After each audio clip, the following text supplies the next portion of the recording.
As a former middle school teacher, I'm not used to people quieting down that quickly.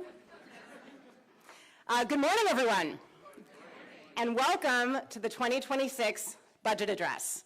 My name is Rebecca Naker. I am honored to be your City Council President, and today to serve as your MC. As we kick off today's program, please help me welcome Sergeant Major James Kirkland and students from Como Senior High School's Marine Corps JROTC for the presentation of colors. Please rise and stay standing if you're able.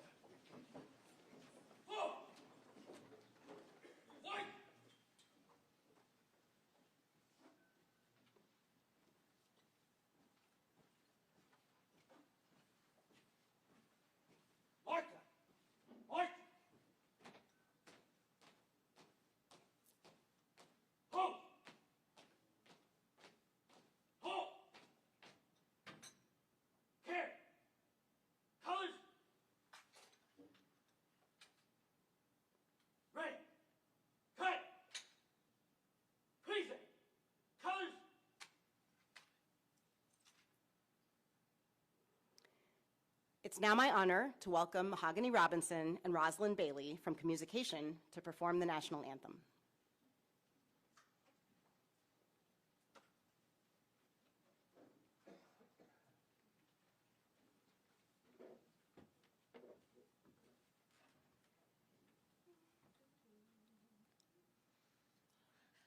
Oh, say, can you see by the dawn's early light what so proudly we hailed at the twilight's last gleaming, whose broad stripes and bright stars through the perilous fight o'er the ramparts we watched were so gallantly streaming, and the rocket's red glare, those bombs bursting in air, gave proof through the night that our flag was still there.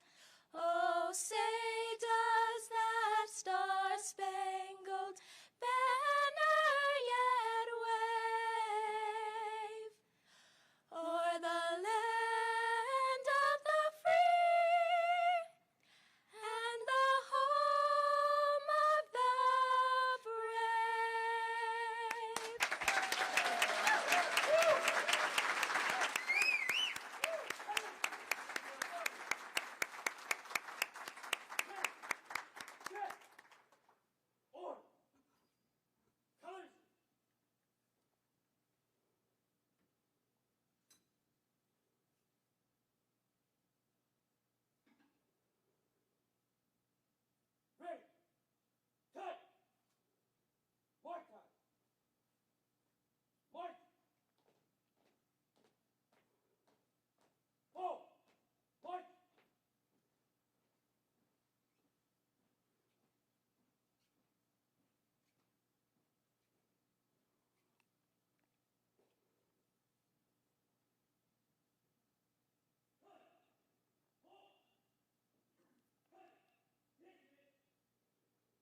Please be seated. And thank you again to our amazing students from the JROTC at Como Senior High School and from our awesome performers from Communication. Let's give them another round of applause.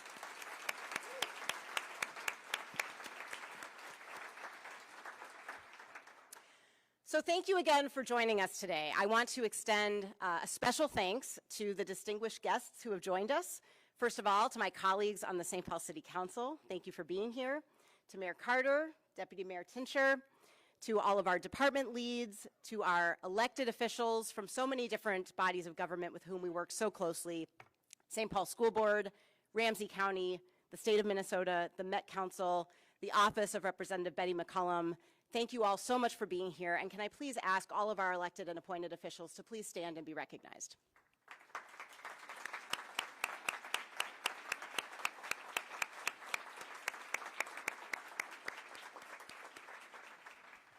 And a special thanks to all of you, our community leaders, our community members who have joined us here today, who are watching at home, and who are not just going to be with us today, but with us over the months to come as we start this conversation.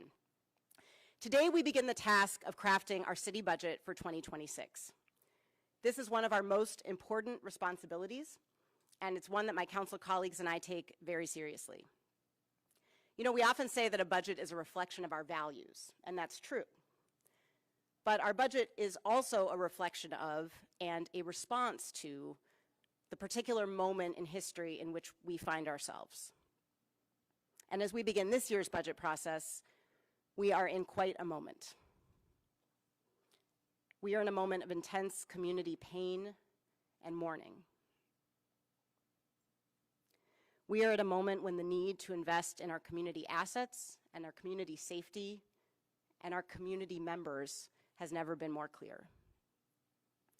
And we are at a moment when trust is at an all-time low. Trust in our laws, our government, our educational institutions, our media, our science, and our own ability as a society to solve our most wicked and pernicious problems.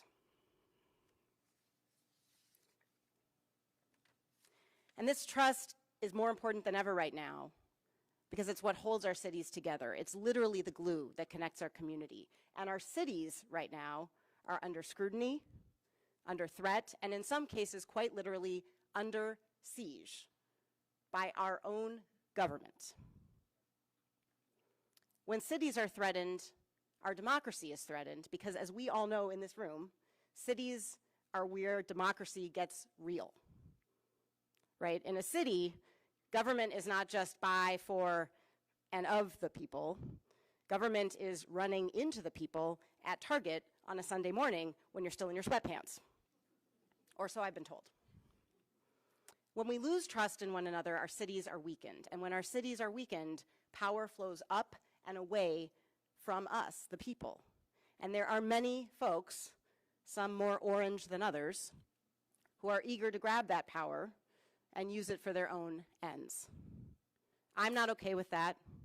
Our city council is not okay with that. Our mayor is not okay with that. Our department leads are not okay with that. I don't think a single person in this room is okay with that, and we cannot stop saying so. These are daunting challenges. But in St. Paul, one of the things I love best about our city is we don't get daunted. We get motivated. And I can tell you that our city council is more motivated than ever to use this year's budget process to rebuild that trust and strengthen our city. And we can do that both by what our budget looks like and how we create it. Our budget has to meet the basic needs of our community for affordable housing, good jobs, safe and clean parks and rec centers and libraries, thriving small businesses, streets and bike lanes that are well maintained. We need public health measures to combat the opioid crisis, strong staffing in our police and fire departments, and well-funded district councils to make sure that our neighbors can be engaged. We need to double down on downtown revitalization and economic development here in the Midway and every corner of our city. And we need to heed the call from our neighbors and businesses to keep taxes as low as possible. As budgets are getting tighter for every family, every senior citizen on a fixed income, every college student facing down debt, our budgets need to be tight too. And how we create the budget is just as important as what's in it if we want to rebuild that trust. As council president, I am committed to running a budget process that is inclusive, transparent, and reliable. As we consider the mayor's budget proposal today, we will listen, really listen to what we are hearing from our community members, both at our community budget event on September 16th and throughout the budget process until we adopt the budget in December. We will pass a final budget on time and with clarity about what's in it and what is not. We will communicate clearly and directly with the mayor, the administration, and the public throughout the process. That's how we build a budget that also rebuilds trust. I am very grateful to be on this journey with extremely experienced and talented colleagues. Councilmember Bowie, who is leading our work on public safety, Councilmember Jost, who is chairing our library board and is also our in-house structural engineer, very convenient to have on a city council.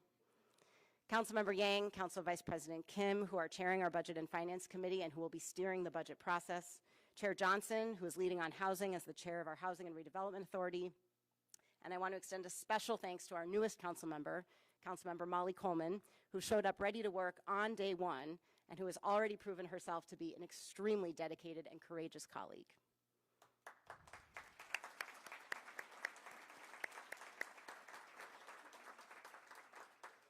Together, I believe we can pass a budget that is both responsible and responsive, effective and efficient, that shows care for our community today and the people that we don't even know yet who are going to call our community home in the future. And we are fortunate to have an incredible partner in this work, Mayor Melvin Carter, a tireless champion for our city and a brave leader in this difficult moment. Now, please help me welcome Mayor Carter to deliver the 2026 budget address.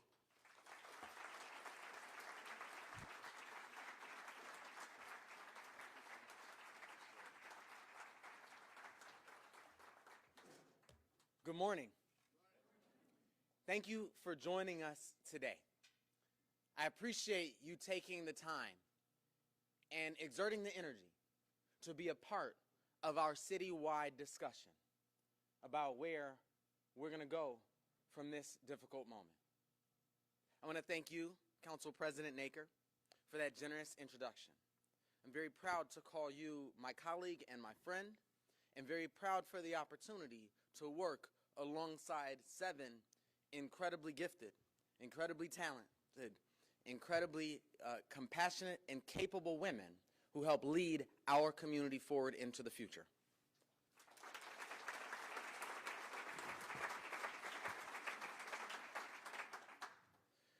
I also have to acknowledge my team. I share with folks all the time that I am fortunate to have an incredible team of individuals that I get to work next to. When I go to schools, when I go visit young folks and they say, what does a mayor do?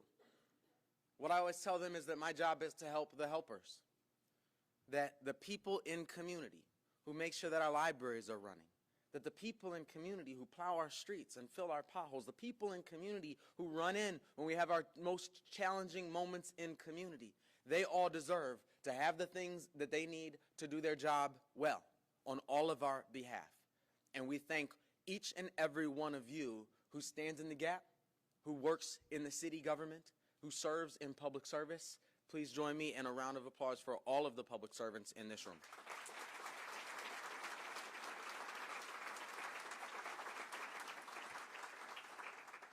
The council president hit on it well. Our nation is facing right now deep division that threatens the progress that our communities need. Right now, more than ever, we have to rise above those things that separate us and focus when we see the world in war, in crisis, and in division. When we see Washington, D.C. in war, in crisis, and division. And even when we look at our own state capital and see it gripped too often by crisis, division, and inaction in the face of challenge. Right now is the time that we must continue our focus on building a city that works for all of us. Cities exist because someone decided at some point that we can do this better. We can do this stronger. We can do this easier. We can do this safer. We can do this more effectively and more efficiently if we do it together. That's what a city is. And that's what we are insistent on our city being into the future.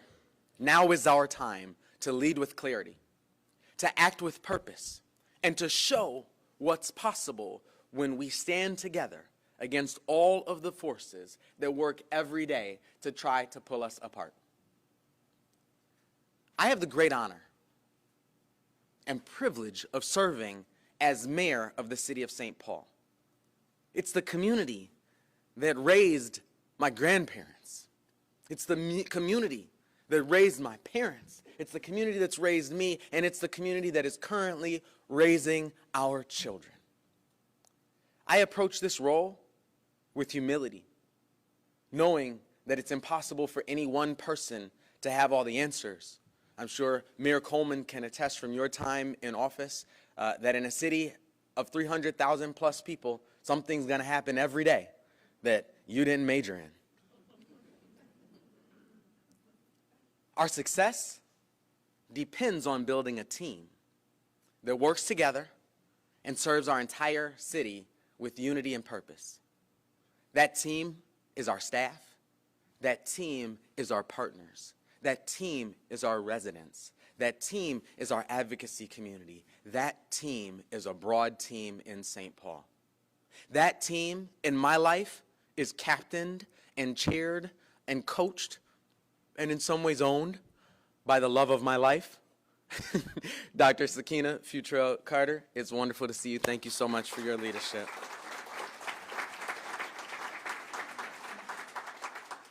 I have to acknowledge my parents, former Ramsey County Commissioner, current Met Council member Tony Carter, and retired St. Paul Sergeant Melvin Carter, who's in this space with us today. Thank you.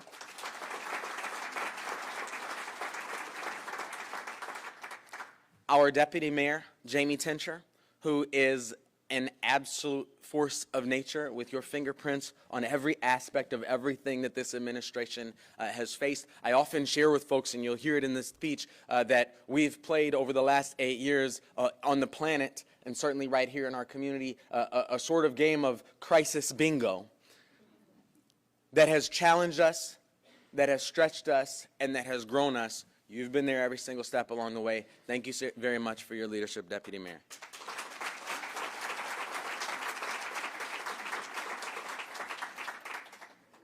And all of you, I want to thank you for being here. You know, people ask me how hard this job is, and I tell them it's challenging. It challenges me to the core every single day. But the thing is that there is always someone ready. You know, as you mentioned, bumping into folks at Target or at the farmer's market or wherever that is, there's always someone ready to support, to say, hey, great job, to say, hey, we're with you, or to say, hey, I want to help. You are a resting place. You are our strength, and you are the secret sauce to what moves St. Paul into the future. We gather today at Allianz Field. We gather today at United Village because this place represents how we build forward. A year-round neighborhood with housing, retail, restaurants, and inclusive public spaces, an economic engine and cultural hub that reconnects our corridor. I have to say an enormous thank you to Dr. McGuire and the Allianz Field team for welcoming St. Paul into this space and ensuring this redevelopment will be done right.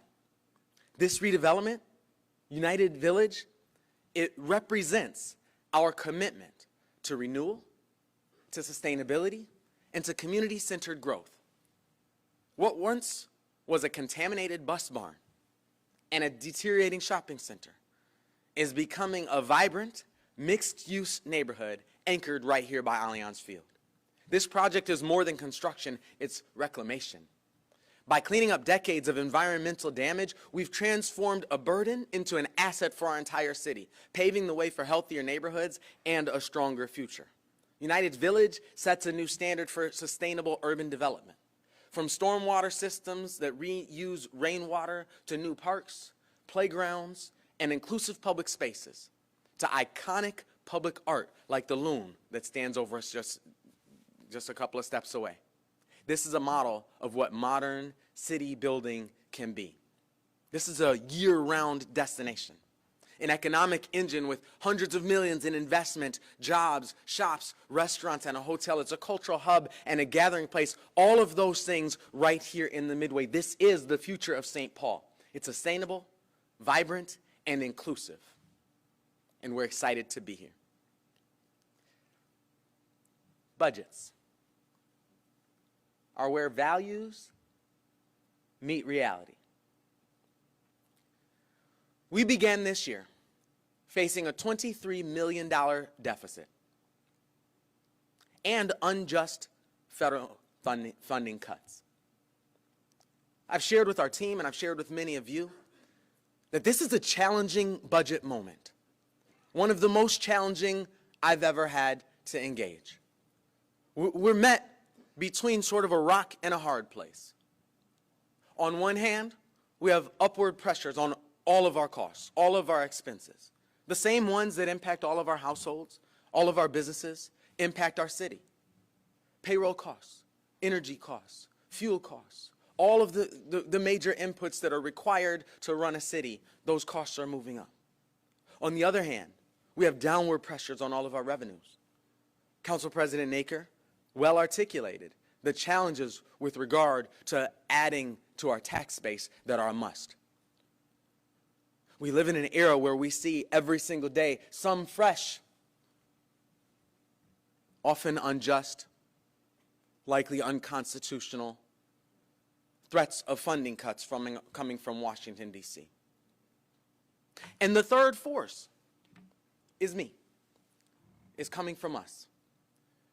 You know, there's not a year as mayor, there's not a year that I've spent in City Hall that I haven't had an opportunity to be frustrated by leaders in City Hall who 30 years ago decided to kick a can down the road instead of having a tough conversation with us about what is possible and what's sustainable.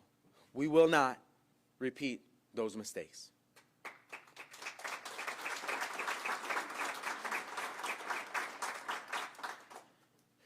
Our 2026 budget was built around the goals of keeping our levy as low as possible, ensuring that we're able to keep our promises to our employees, and building the road upward from that rock and hard place we just described. This budget totals $887 million, with a general fund of $405 million.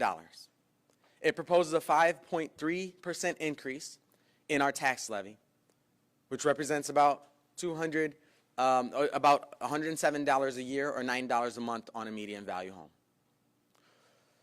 We've lived through these converging pressures, the rising costs, the declining revenues, and this historic inflection point that we know that we're at. Instead of repeating the mistakes of the past, we are intent on doing the opposite.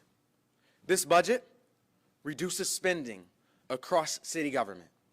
It strategically leverages vacancies, and it avoids layoffs of city staff, while still finding ways to ease the cost of living for our residents.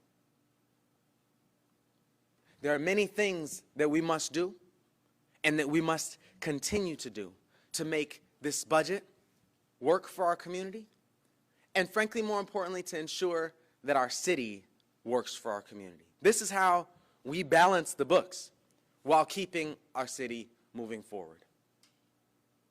Every budget address I've given, every State of the City address I've given, every neighborhood meet and greet we've done, and every one of you who I've bumped into in Target has had to listen to me say for the last 8 years that our top job is public safety.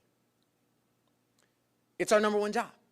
It's the foundation for every ambition we hold as a city. From the beginning, we advanced our community-first public safety framework because we've always known that our police officers, our firefighters, our paramedics serve with dignity and heroism in our community, and that we've known that we cannot expect them to do the job on their own.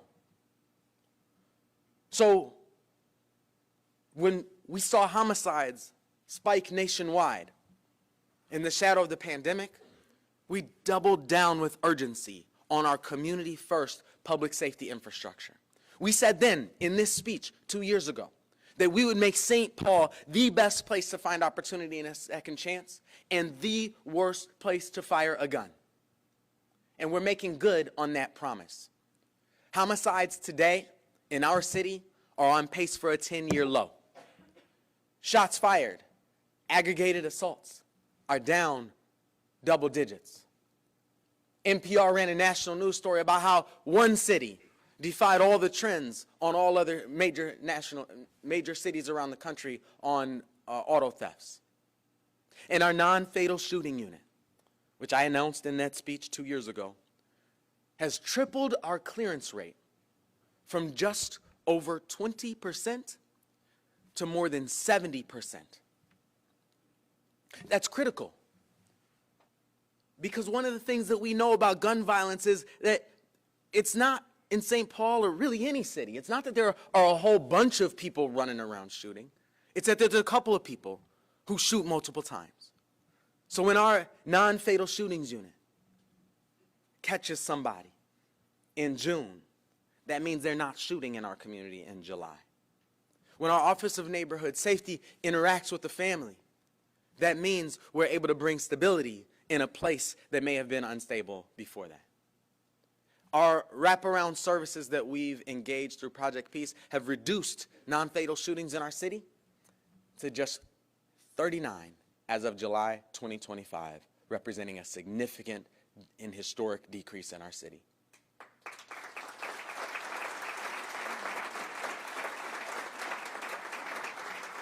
The spirit of our officers, of our firefighters, of our first responders and paramedics is shown, whether they're serving hot dogs to a child in a rec center or racing into the scene of an active shooter scenario to ensure that we protect and serve the lives of our residents. Our job, our commitment, is to build that broader community-first team around them to ensure that they never have to do it alone. But listen, even as violent crime has fallen dramatically, a new crisis has escalated. Fentanyl, our opioid epidemic. It's the greatest drug crisis of our lifetimes. It fuels unsustainable quality of life challenges downtown and throughout our neighborhood corridors. Overdoses now outnumber car crashes. Families are being torn apart, and our public spaces are strained. Just as we change the conditions that once made St. Paul a place that folks thought they could fire a gun, we must now apply that same community-first logic to our fentanyl crisis. That means going all in together to make St. Paul a great place to get clean, recover, and rebuild, and the wrong place to come and sell opioids. This budget invests $1 million in a citywide opioid response intervention, expanding harm reduction, eliminating stigma, increasing access to treatment, and equipping our first responders. It strengthens our Heart and Familiar Faces teams, who meet unsheltered neighbors where they are, responding with humanity while restoring dignity and stability to our corridors. This is the next evolution of our public safety work, building on our progress against gun violence while facing today's crisis with the same urgency and discipline.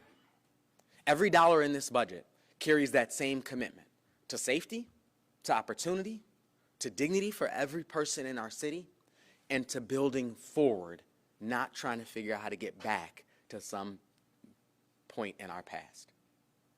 That's the challenge for public safety, and that's the challenge for our downtown.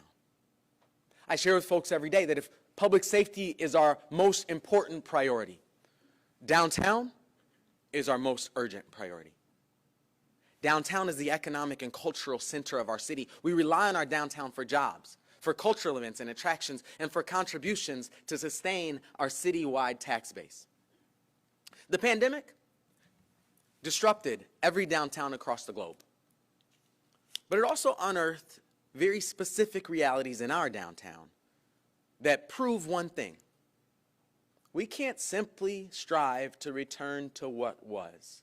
Our future depends on building, on moving forward. I remember when Mayor Coleman was still mayor, and he started us thinking about downtown, not just as a business district, not just as a place with offices and stores, but as a residential neighborhood. That shift in thinking must continue, and we must push it forward.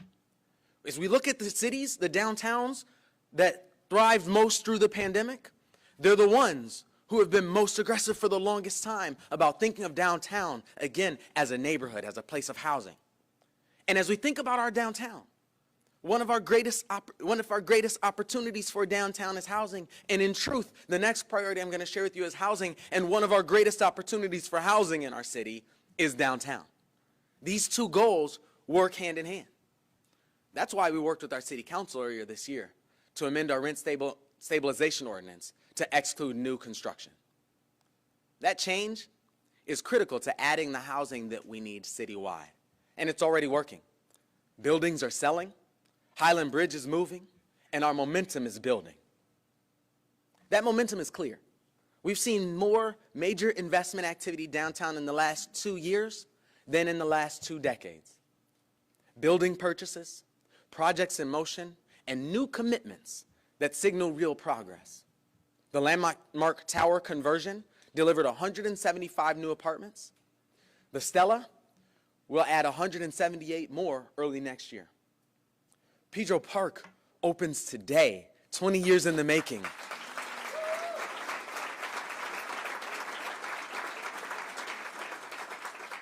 And yesterday we stood with the Minnesota Wild and the Mille Lacs Band of Ojibwe to unveil the logo for our new Grand Casino Arena downtown.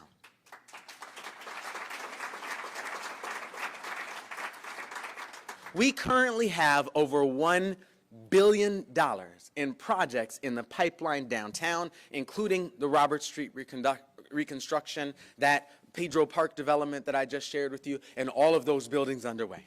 Downtown crime is falling, robberies down 33%, thefts down 18%, burglaries down 15%, weapons violations down double digits, thanks to our downtown improvement district, our ambassadors, our cameras, our patrols, our private sector partners, this big team of folks we have working together downtown. I want to say thank you. Joe Spencer is here. It's great to see you. Dave Higgins is here. It's great to see you. Thank you for your work and your leadership. When I was elected mayor, we were the largest city in America to not have an organization like our Downtown Alliance. I cannot imagine having come through, particularly these last 5 years, without your work, without your leadership. Thank you very much.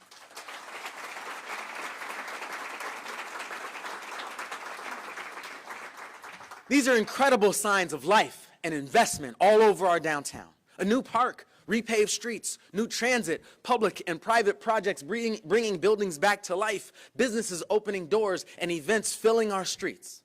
From the Yacht Club Music Festival to the World Juniors Hockey Championship, the proof points are clear. Our downtown is on the way up, and we're just getting started. Downtown is home to some of the biggest development opportunities that we have in our city's history. At Central Station, along River's Edge, and through the full renovation of the Grand Casino Arena.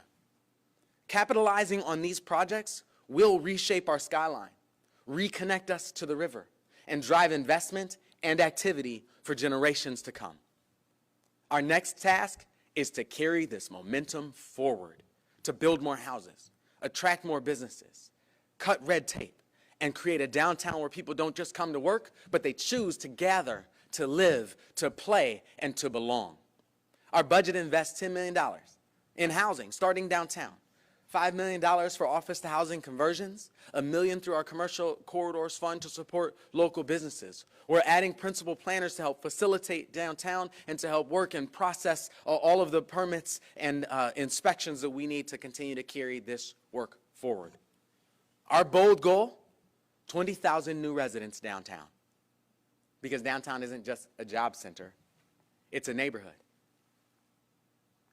That bold goal cannot be achieved without building more housing. Housing is not just a want. It's not something that's nice to have.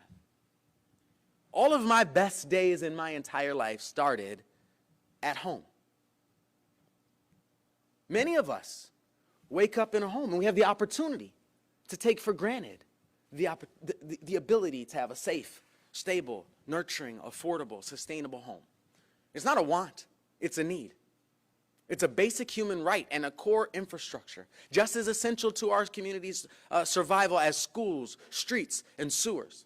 Housing underpins everything else: our economy, our safety, our health, and our climate goals. That's why housing must be a citywide priority, and it's why this budget backs those values with action.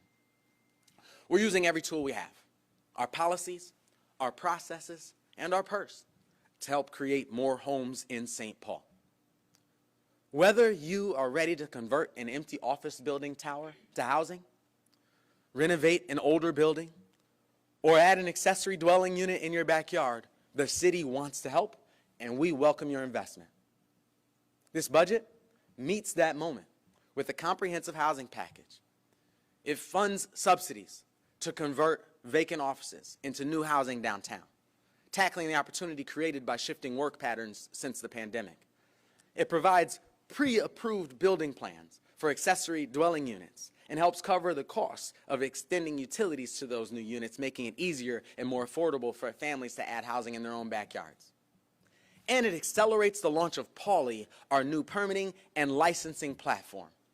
For the first time, residents and businesses will be able to apply for permits, check their status, make payments, and even complete some inspections online through our remote virtual inspections tool. These interventions are designed to make the building process easier, faster, and more cost-efficient, and they will be crucial to welcoming new housing and economic development and building downtown and across the city. Our goal is to build as much housing as we can, as fast as we can possibly for the future of our city. These investments connect the big picture with the small, fueling growth, whether you're building a tower or adding a backyard home.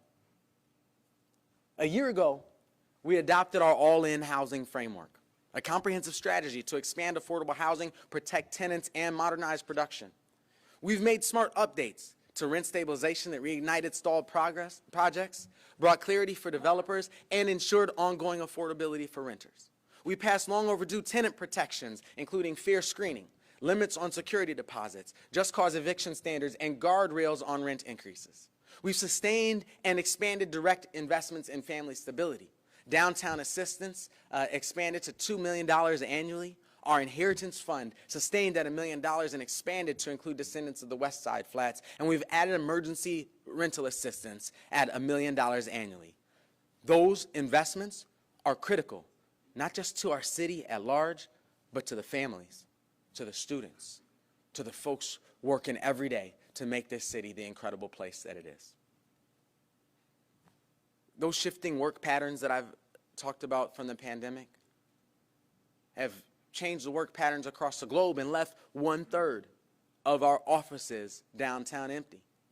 By contrast, when we build housing in our downtown, over 92% of those units are occupied. This represents a generational opportunity to turn old offices into new housing, because there just simply aren't enough units for everyone who wants to stay. I share this with folks all the time. Every time you hear the phrase housing crisis, we should just hear the words, we have more people than units. We must build more housing. It's why we're pushing. It's why we're doing the work that we are. All along the way, what I've been trying to share with you is that we have new challenges to face. We have new challenges where safety are concerned. We have new challenges where housing are concerned. We have new challenges where our downtown is concerned. That's why we're setting these bold goals. That's why we need more residents downtown. We've already seen what's possible in some of the projects that we've already opened, from the Landmark Tower to the former Ecolab headquarters at the Stella. With our partners at the Downtown Alliance, we've identified 10 more buildings ready for conversion, unlocking nearly 4,000 new units. That includes even our own City Hall annex that has housed city employees since the mid-'70s, to look at that and study it to be a conversion, to be housing in the future. That strategy gives us the opportunity to do two things. One, add housing downtown as we need, but also two, to be able to strategically place city employees as anchor tenants to help continue facilitating development downtown. But we know that policy only works when matched by community leadership and collective action. Last September, we welcomed the Jimmy and Rosalind Carter Work Project at the Heights, where 100, or as I like to just call it, the Carter Work Project, where 147 homes were built with Habitat for Humanity, the largest habitat build in Twin Cities history. Mayor Coleman, I want to thank you for your leadership of Habitat for Humanity's Twin Cities and your leadership to bring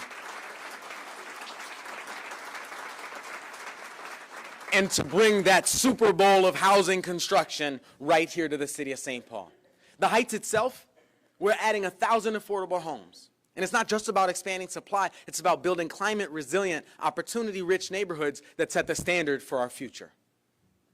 As we talk about the new threats that we must face, that we're faced with, I'd be remiss if I didn't mention the event that ended up resulting in us doing this speech, which we usually do in August, this year in September.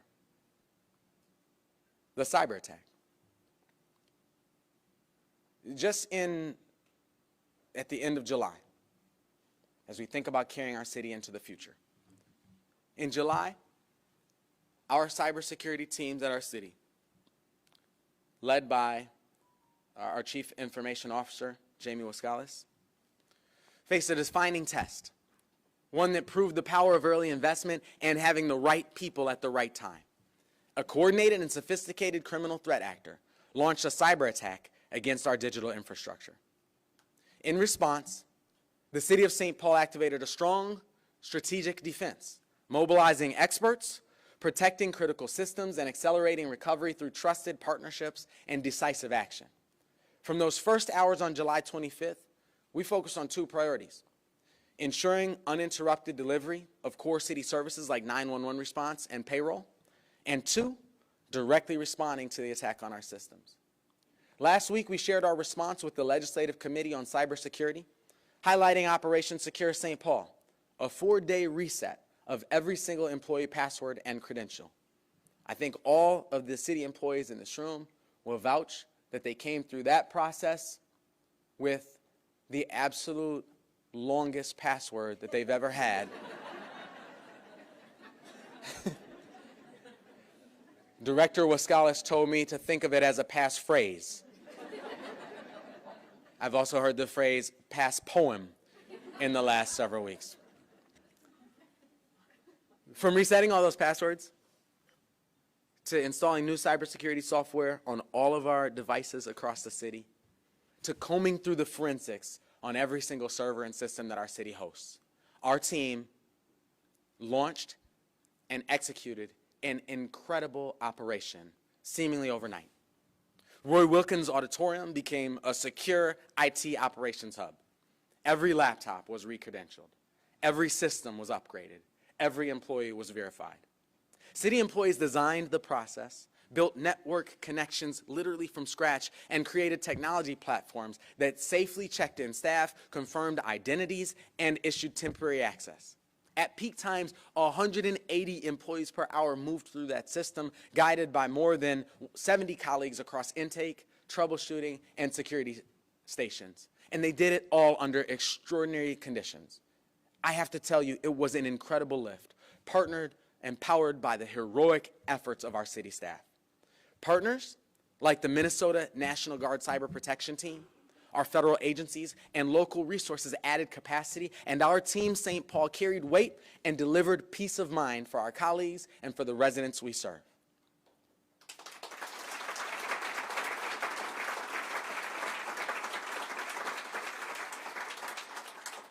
I want to thank Mary Gleick Matthews, who ran that Operation Secure St. Paul.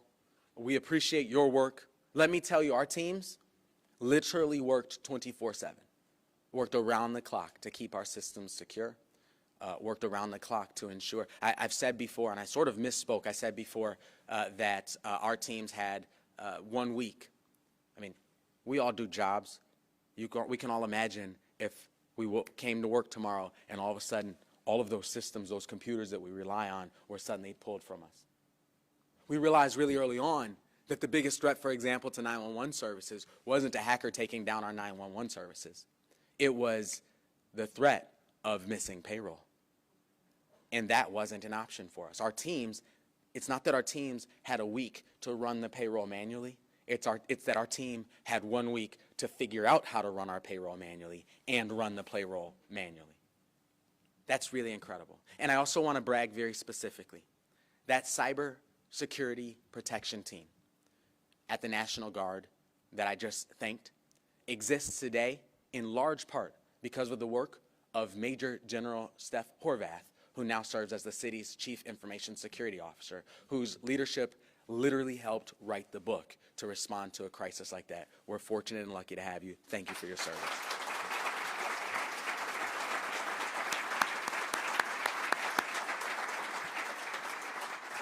The scale and speed and professionalism of our response showed just how critical this effort was in restoring services and how deeply committed we remain to protecting our employees and residents. This budget invests $1 million to finish the job, restoring systems with stronger safeguards, expanding proactive cybersecurity defenses, doubling down on secure, transparent service delivery, and acting to protect the employees who may have had data released in that breach. We have brought online, and I know many of you have seen that, 1 full year of identity theft protection and cybersecurity monitoring for every single city employee to make sure that we are helping the helpers in our community. We're well on our way to full recovery, and we'll share a full after analysis once forensic investigations conclude. In crisis, our teams adapted, we learned, and we came back stronger. This budget turns that resilience into momentum. We're launching a new employee service portal to streamline support and keep business moving. We're automating digital requests to increase efficiency and reduce delays, and we're completing the secure restoration of our city systems while accelerating modernization. The cyber attack is an example of a brand new threat that we face. But sadly, all of the threats that we face aren't new. There are some that are old. There's some that are too old. This morning, just before we came here, Sakina and I went to drop off Amila, our COVID baby. You all know her from the Zoom meetings. We dropped her off at kindergarten this morning for her first day at school. It was exciting. It was joyous. And as we looked around at all those parents, one of the teachers said, "It seems like there's more parents crying than children crying." Our joy is seasoned by the taste of trauma, by the taste of crisis, by the taste of grief. Last week's horrific mass shooting at Annunciation Catholic School in Minneapolis injured 18 students and 3 school employees and stole the lives of 8-year-old Fletcher and 10-year-old Harper.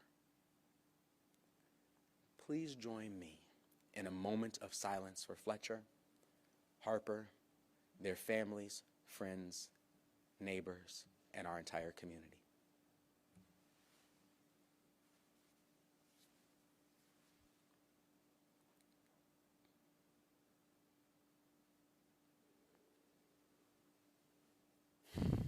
Thank you.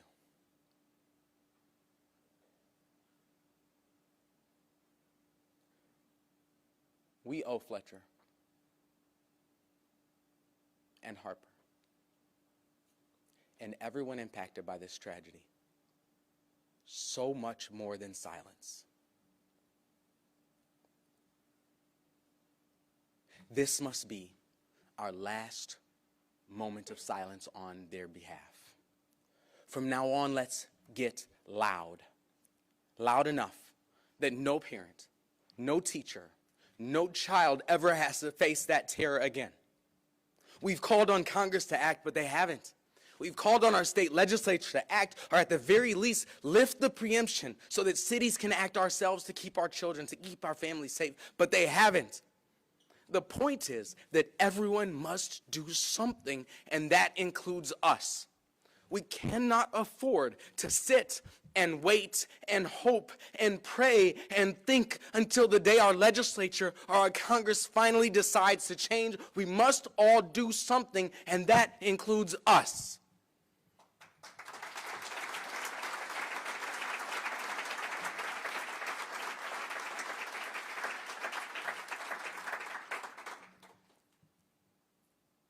from climate crisis to immigration to so many other things, we have seen cities act when our federal and state governments are not able or ready to do so. We've seen cities lead and push us forward from the ground level up. That's why, working hand in hand with the members of our city council, we are moving forward in St. Paul on 4 common sense protections. I've asked the city council, well, it wasn't a tough sell. We're going to work together to pass a city ordinance that includes 4 simple common sense protections that bans the public possession of assault weapons, that bans binary triggers, that bans guns in recreation centers and libraries, and that requires every firearm to have a serial number.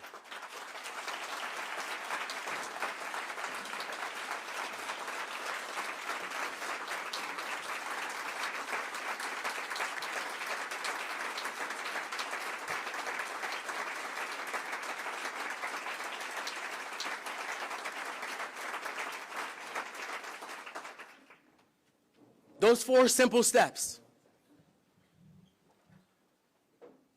banning the public possession of assault rifles, banning binary triggers that turn handguns into machine guns, banning guns in libraries and rec centers, and requiring every gun to have a serial number, have 2 things in common. 1, they're supported by the overwhelming majority of Minnesotans, and 2, they are banned as unenforceable by state law. They are supported by the overwhelming majority of Minnesotans, and they are banned by state law. We know that when we pass that ordinance, that we won't even be able to enforce it.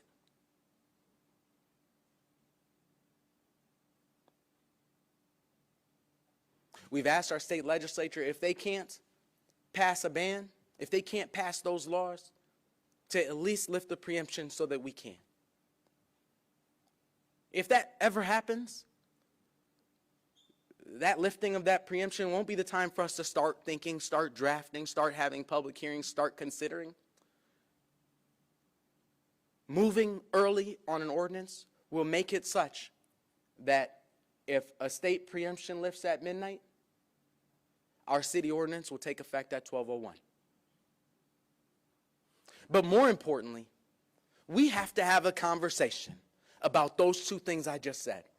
These are common sense protections that the vast majority of Minnesotans overwhelmingly agree on and that our state law bans. We have to have a conversation about that. We will continue to engage with other cities across Minnesota, so that if our federal government and our state government aren't yet ready to take action we need, our cities will step forward. Our mayors will step forward. Our city councils will step forward to force that statewide conversation we have to have about finally taking decisive action to prevent gun violence in our communities.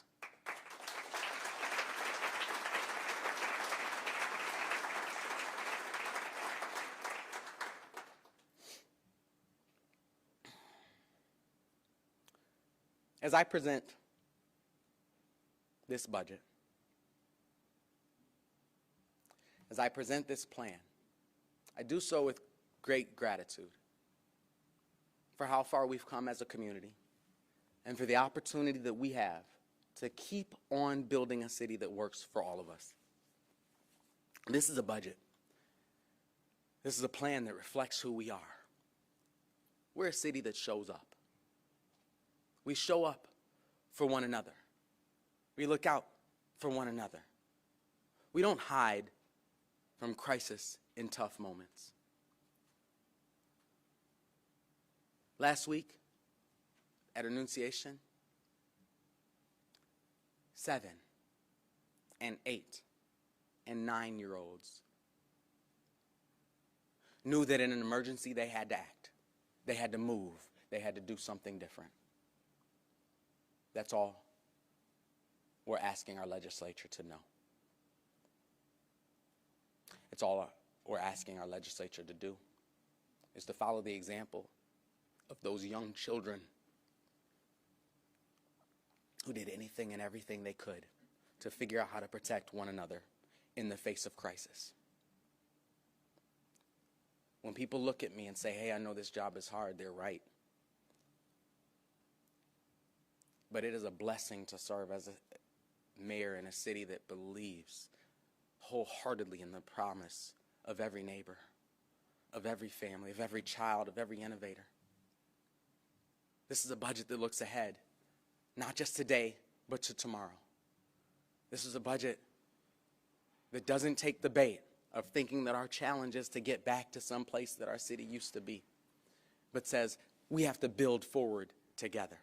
It says everything we do in St. Paul must be together. You've heard that core belief of our administration, that decisions are made to benefit the decision maker. I tell folks all of the time that as proud as I am of what we've done over the last 8 years, I'm even prouder of how we've done it together. We've done it by engaging people. We've done it by coming together. That's why every member of my cabinet has been appointed through a community-based hiring process. It's why this budget, like every budget that I've ever proposed to the city council, has been built through our community-based budgeting process. It's why every major policy that we've brought forward has been brought, or initiative that we've brought forward has been built by community members working together. And it's why we so greatly value our district councils. Our district councils in our city are our infrastructure for public engagement. And they haven't received a meaningful new investment in our city for a really long time. This system is critical. It's how neighbors engage and plug in. And I want to say to the many members of our district councils here with us today, we see you, we value you, and you are vital to our shared prosperity. That's why I'm proposing an investment of $200,000 to strengthen our district councils, to support their critical work in tandem with City Hall, to help shape budgets, policies, our hiring processes, and opportunity with community voice at the table. It's the lived reality of a city that's always thrived when we've leaned on one another and we've lifted one another up. That's not our task as people who live in city together. That's our definition of people who live in city together. That definition comes from our staff who wake up every day to serve the people of St. Paul. It comes from our city council members, present and past, who have challenged us, worked with us, and helped shape bold ideas into tangible progress. It comes from community leaders, faith-based organizations, organizational partners, small business owners, educators, and neighbors who remind us daily that St. Paul's true strength doesn't come from City Hall, it comes from all of us together. It comes from the children in this city who remind us that everything we do must be in service to their future. Together, we have weathered crises that have tested us. A global pandemic, economic challenges, reckonings on justice, a cyber attack, mass shootings. But when St. Paul is tested, we don't retreat, we rise. We've been through that that crisis bingo. We've been through those challenges that have created a feeling of wintertime in our community. But we know how to strive through winter. We know how to dig each other out. And we know that given all of those indicators that we just talked about this morning, all of the opportunity that we have in Highland Bridge, in our Midway, in our downtown, on our east side, that it's springtime in St. Paul. I'm honored to serve alongside all of you, and I look forward to our work to water all of those incredible seeds that we have across our city and to watch them bloom and grow together. Thank you so much for being here. Thank you for your time today, and thank you for your continued service to this city. We will fight on. Thank you.